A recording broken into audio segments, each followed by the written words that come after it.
कैसे बच्चों, मैं तो कुमार शर्मा सरस्वती विद्या मंदिर इंटर कॉलेज बीसलपुर से एक बार फिर आपके सामने उपस्थित हूँ। बच्चों, ये वीडियो संख्या 12 है। आप इससे पहले की वीडियो को जरूर देखें। इससे पहले वाली वीडियो में बच्चों आपने देखा था, मैंने स्टैइकोमेट्रिक डिफेक्ट के बारे में बताया था। स्टैइकोमेट्रिक डिफेक्ट को मैंने 4 पार्ट्स में डिवाइड करके आपको पढ़ाया था। आपको पता होगा, मैं एक बार रिकॉल करा देता हूँ। पहला वैकेंसी डिफेक्ट था, जिसको हम लोग रिक्त का दोष भी कहते थे। दूसरा इंटरस्टिशियल डिफेक्ट था, जिसको हम लोग अंतरकाशी दोष कहते थे। और इसके अलावा बच्चों साटकी और फ्रैंकल भी हम लोगों ने स्टडी की थी। आज अपने इस वीडियो में हम लोग साटकी और फ्रैंकल दोष के बारे में पढ़ेंगे। बच्चों, एग्जाम के दृष्टिकोण से यहाँ से क्वेश्चन बनता है। साटकी और फ्रैंकल दोष से कैसे क्वेश्चन बन सकता है बच्चों, मैं आपको एक चार्ट की तरफ लेकर के चलता हूँ। इस चार्ट को बहुत ही बारीकी से समझिएगा बच्चों। कैसे क्वेश्चन बन सकता है आप देखिएगा, क्योंकि मैं अपनी से पहले वाली वीडियो में ही साटकी और फ्रैंकल दोष को स्पष्ट कर चुका था कि कैसे साटकी और फ्रैंकल दोष उत्पन्न होते हैं। जब ये उत्पन्न होंगे तो क्रिस्टल की स्ट्रक्चर कैसी होगी और उत्पन्न होने पर डेंसिटी पर क्या प्रभाव पड़ता है, ये सारी बातें मैं वीडियो नंबर 11 में अपलोड कर चुका हूँ। देखिए बच्चों, कंडीशन क्या होगी, मैं ये काम करता हूँ, मैं यहाँ पर एक चार्ट बनाता हूँ। उस चार्ट को बहुत ही ध्यान से देखिएगा, बहुत इंपॉर्टेंट चार्ट होने वाला है। यहाँ पर बच्चों मैं सीरियल नंबर लिखे लेता हूँ। यहाँ पर मैं सीरियल नंबर लिखता हूँ और सीरियल नंबर के साथ साथ बच्चों यहाँ पर मैं कंडीशन, दशाएं जिनसे क्वेश्चन बनेगा मैं उसको बताना चाहूँगा। मैं एक तालिका बना लेता हूँ सीरियल नंबर की, एक तालिका बच्चों में दशाओं की बना लेता हूँ, कौन कौन सी दशाएं होंगी। और इसके बाद बच्चों मैं साटकी की बात करता हूँ। साटकी दोष एक तरफ लिखे लेता हूँ, साटकी दोष, और दूसरी तरफ बच्चों मैं फ्रैंकल दोष लिखे लेता हूँ। एक तरफ साटकी दोष, एक तरफ फ्रैंकल दोष, तभी आसानी रहेगी हमको अपनी बात को स्पष्ट करने में। देखिए बच्चों, हम लोगों ने एक तालिका बना ली। एक तरफ सीरियल नंबर दे रखा है, एक तरफ दशाएं, उसके बाद साटकी दोष, उसके बाद फ्रैंकल दोष। अब क्वेश्चन कौन कौन से पूछे जाते हैं एग्जाम में, नोट कीजिएगा। मैं सबसे पहले नंबर 1 की बात करता हूँ। सबसे पहले जो क्वेश्चन पूछा जाने वाला बच्चों मोस्ट इंपॉर्टेंट है, वो size of cation and anion. जो कि हमको पता है कि साटकी दोष और फ्रैंकल दोष दोनों आयनिक कंपाउंड्स में पाए जाते हैं, इसलिए हम लोग अभी कणों के रूप में आयन की बात करेंगे। क्वेश्चन पुटअप होता है एग्जाम में कि साइज ऑफ कैटायन और एनायन क्या हो सकता है साटकी और फ्रैंकल दोष में। तो देखिएगा, जो मेरा पहला टॉपिक रहने वाला है, पहला पॉइंट रहने वाला है, वो यही रहने वाला है, size of positive ion and negative ion. जो पहला पॉइंट रहने वाला है वो यही है, size of positive ion and negative ion. तो size of positive ion negative ion को लेकर के कैसे एक्सप्लेन करेंगे, तो बच्चों पहले मैं फ्रैंकल दोष की तरफ चलता हूँ। फ्रैंकल दोष में मैं आपको रिकॉल करा दूं, मैंने फ्रैंकल दोष में आपको बताया था कि यहाँ पर क्या होता था, धनायन अथवा ऋणायन। मुख्य रूप से हम लोग बात करें तो ये बात धनायन पर लागू होती है। धनायन अपना वास्तविक स्थान छोड़ करके अंतरकाशी स्थान में प्रवेश पा लेता था। अब बच्चों एक बात ध्यान रखिएगा, अंतरकाशी स्थान में प्रवेश किसका होता है, बहुत ध्यान सुनिए, मैं एक एक बात स्पष्ट कर रहा हूं। प्रवेश किसका हो रहा है, प्रवेश हो रहा है धनायन का प्रवेश हो रहा है। कहाँ प्रवेश हो रहा है, अंतरकाशी में प्रवेश हो रहा है। और जो अंतरकाशी स्थान में जो रिक्ति होती बच्चों बहुत छोटी होती, उस छोटी सी रिक्ति में बच्चों वही स्थान ले पाएगा जिसका आकार छोटा होगा। बहुत ध्यान से एक एक बात सुनिएगा। फ्रैंकल दोष में धनायन अंतरकाशी स्थान में प्रवेश पाता है। चूंकि अंतरकाशी स्थान का जो स्थान है बहुत सूक्ष्म होता है, इसका मतलब वहां पर वही आयन प्रवेश पा पाएगा जिसका आकार बहुत छोटा होगा। तो इसका मतलब क्या हुआ बच्चों, मैं कह सकता हूं कि धनायन चूंकि प्रवेश पाता है, इसका मतलब धनायन का आकार छोटा होगा। बात क्लियर हो गई। तो बच्चों जो धनायन होगा, धनायन इसका आकार बच्चों छोटा होगा। बहुत ध्यान देना, धनायन का आकार छोटा होगा। और अगर धनायन का आकार छोटा है तो ऋणायन का आकार कैसा हो जाएगा बच्चों, बड़ा हो जाएगा। तो इतनी बात सबकी स्पष्ट हो गई। चूंकि फ्रैंकल दोष में धनायन अंतरकाशीय स्थान में प्रवेश पाता था, अंतरकाशीय स्थान बहुत ही सूक्ष्म होता है, वहां वही आयन प्रवेश पा पाएगा जिसका आकार छोटा होगा। तो इससे बात स्पष्ट होगी कि धनायन का आकार ऋणायन की अपेक्षा छोटा होगा। तो यहाँ पर बच्चों धनायन का आकार छोटा होता है और ऋणायन का आकार बड़ा होता है, और धनायन के आकार को छोटा होने के कारण धनायन को कम एनर्जी भी बच्चों इन्वेस्ट करनी पड़ती है उस अंतरकाशीय स्थान में प्रवेश करने के लिए। कम आकार है तो कम एनर्जी लगा करके वो अंतरकाशीय स्थान में प्रवेश कर जाएगा। That's clear. अब हम लोग यहाँ पर बात करते हैं साटकीय दोष की।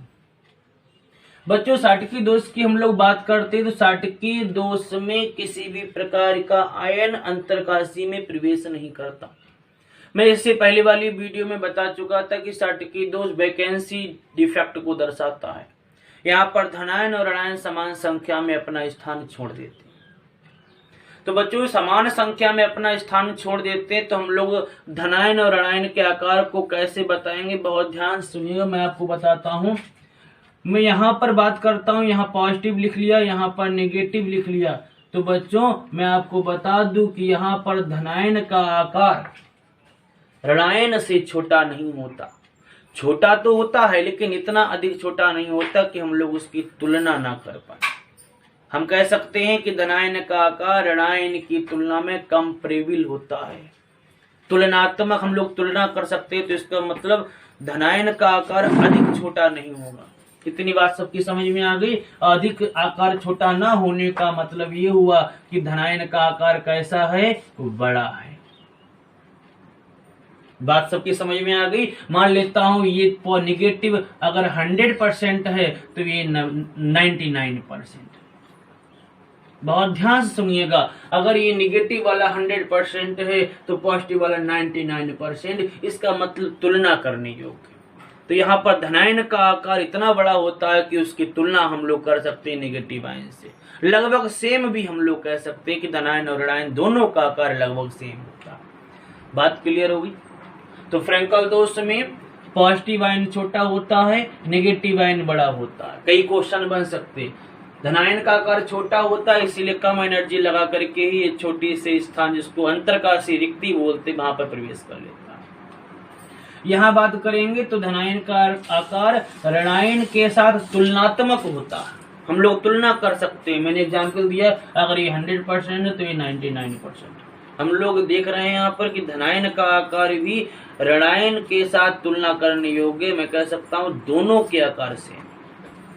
तो ये पहला पॉइंट क्लियर हो गया। साइज की बात मैंने कर ली। मैं दूसरे की बात करता हूँ। दूसरा ही बहुत इंपॉर्टेंट टॉपिक है। दूसरा टॉपिक हमारा रहेगा कोऑर्डिनेशन नंबर। जो दूसरा टॉपिक रहने वाला है बच्चों वो कोऑर्डिनेशन नंबर रहने वाला है। अब कोऑर्डिनेशन नंबर का क्या मतलब है? कोऑर्डिनेशन नंबर को हिंदी में समन्वय संख्या कहते हैं। कोऑर्डिनेशन का नंबर है कि धनायन को कितने ऋणायन घेरते हैं, ऋणायन को कितने धनायन घेरते हैं। इस बात से आप लोग समझ गए होंगे कोऑर्डिनेशन नंबर क्या है। धनायन को जितने ऋणायन घेरेंगे उनकी संख्या समन्वय संख्या होगी, और ऋणायन को जितने धनायन घेरेंगे उनकी संख्या समन्वय संख्या होगी। बात क्लियर होगी। तो हम लोग बच्चों कोऑर्डिनेशन नंबर को लेकर के दोनों को एक्सप्लेन करेंगे। कैसे एक्सप्लेन करते हैं एक बार देख लीजिएगा। मैं सबसे पहले साटकीय दोष की बात करूंगा। चूंकि कैटायन का आकार बच्चों बड़ा है, यहाँ पर कैटायन का आकार कैसा है? चूंकि कैटायन का आकार फ्रैंकल की अपेक्षा बड़ा है, तो अगर आकार बड़ा इसका दे रखा है तो निश्चित रूप से मैं कह सकता हूं कि इसके साथ में जुड़ने वाले ऋणायंस की संख्या भी कैसी होगी बच्चों? ज्यादा होगी। बहुत ध्यान से एक बार देखिएगा। अगर कैटायंस का साइज बड़ा है तो उससे जुड़ने वाले या उसको चारों ओर से घेरे रखने वाले ऋणायंस की संख्या भी ज्यादा होगी। ये बात बिल्कुल क्लियर है। अगर कैटायंस का आकार बड़ा है तो ऋणायंस जो उसको घेरे हुए हैं उनकी संख्या ज्यादा होगी, ये निश्चित है। तो मैं कह सकता हूँ कोऑर्डिनेशन नंबर साटकीय दोष में कैसी हो जाएगी? तो बच्चों बहुत इंपॉर्टेंट क्वेश्चन है ये, हाई हो जाएगी। कैटायंस का आकार बढ़ा तो इसको चारों ओर से घेरे रखने वाले जो ऋणायंस है उनकी संख्या में वृद्धि होगी, और जो संख्या में वृद्धि होगी कोऑर्डिनेशन नंबर अपने आप हाई हो जाएगा। जबकि हम लोग फ्रेंकल की बात करें तो फ्रेंकल में जो कैटायन है, कैटायन का आकार कैसा है, छोटा है। बहुत ध्यान सुनिएगा मेरी बात, कैटायंस का आकार कैसा है, कैटायंस का आकार छोटा है। और जब कैटायंस का आकार छोटा है तो बच्चों इसके चारों ओर जो भी ऋणायंस इसको घेरेंगे उनकी संख्या भी कम है। जब कैटायन का आकार छोटा है तो उसको घेरे रखने वाले ऋणायंस की संख्या भी कम होगी। तो बच्चों मैं कह सकता हूं कि जो कोऑर्डिनेशन नंबर है बच्चों वो लो रहने वाली है। कैसी रहेगी, लो रहेगी, कम रहेगी। ऐसा करता हूं दोनों टॉपिक बच्चों क्लियर हो गए। अब मैं तीसरी बात करता हूँ। तीसरा तो मोस्ट इम्पोर्टेंट टॉपिक है, हालांकि मैं एग्जाम्पल की बात करूंगा इसमें, कौन कौन से एग्जाम्पल इसमें बन सकते हैं, क्योंकि पॉइंट ये वाला काफी इंपॉर्टेंट भी रहता है, एग्जाम में काफी बार पूछे भी जाते हैं कि साटकी दोष के एग्जाम्पल कौन से, फ्रेंकल दोष के एग्जाम्पल कौन से, तो ध्यान रखिएगा। तो साटकी दोष में बच्चों NaCl बन सकता है, बहुत ध्यान देना, KCl बन सकता है, KBr बन सकता है और उसके बाद CHCl बन सकता है। ये सारे एग्जाम्पल साटकी दोष के, NaCl हो सकता है, KCl है, KBr है, CHCl।